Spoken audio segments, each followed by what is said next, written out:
দুয়ারে সরকারের পরে এবার আমাদের পাড়া আমাদের সমাধান। রাজ্য সরকারের এই নতুন কর্মসূচি চালু হতে চলেছে 2রা আগস্ট অর্থাৎ শনিবার। স্থানীয় স্তরে নাগরিক সমস্যার সরাসরি সমাধান করতে এবার বুথ স্তর পর্যন্ত পৌঁছে যাবে প্রশাসন।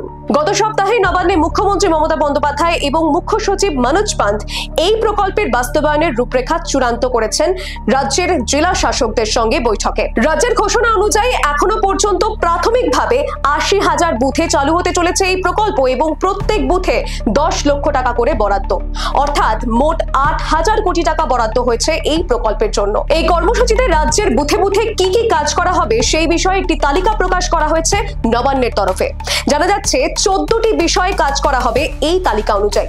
দেখুন সেই তালিকা: ড্রেন, নিকাশি ব্যবস্থা, কালভার্ট নির্মাণ এবং সংস্কার, জলের সংযোগ ও সরবরাহ, নলকূপ, পাইপলাইন, রাস্তার আলো, এলইডি, সোলার, হাইমাস্ট, বাজার এলাকায় শৌচাগার নির্মাণ, অঙ্গনওয়াড়ি কেন্দ্রের ছাদ, পাঁচিল, পানীয় জলের ব্যবস্থা, প্রাথমিক বিদ্যালয়ের রং, বেঞ্চ, শৌচাগার সংস্কার, পুকুর সংস্কার, ঘাট বাঁধানো, বর্জ্য ব্যবস্থাপনার উন্নয়ন, বাজার এলাকায় ড্রেন, দোকান মেরামতি, কমিউনিটি সেন্টার ও পাড়ার ছাউনি নির্মাণ, bus stop, auto rickshaw stand, footpath, ambulance পরিষেবা, পার্কে বেঞ্চ বসানো, বৃক্ষরোপণ, বিদ্যুৎ সংযোগ সংক্রান্ত সমস্যার সমাধান, রাস্তা নির্মাণ ও মেরামতি। এই 14টি বিষয় কাজ করা হবে।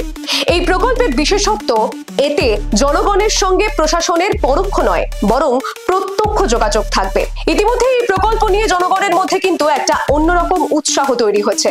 অনেকেই বলছেন এই প্রথমবার আমাদের মতামতের ভিত্তিতে সমস্যা মেটানো হবে, এটাই বড় ব্যাপার। পর্যবেক্ষকদের মতে এই প্রকল্পের মাধ্যমে রাজ্য সরকার প্রশাসনকে আরো বেশি স্বচ্ছ, গণমুখী এবং প্রতিক্রিয়াশীল করে তুলতে চায়। এখন দেখা যাক এই স্বচ্ছতা, নিরপেক্ষতা এবং দ্রুততা বজায় রেখে বাস্তবে এই মডেল কতটা কার্যকর হয় জনমানুষের জন্য।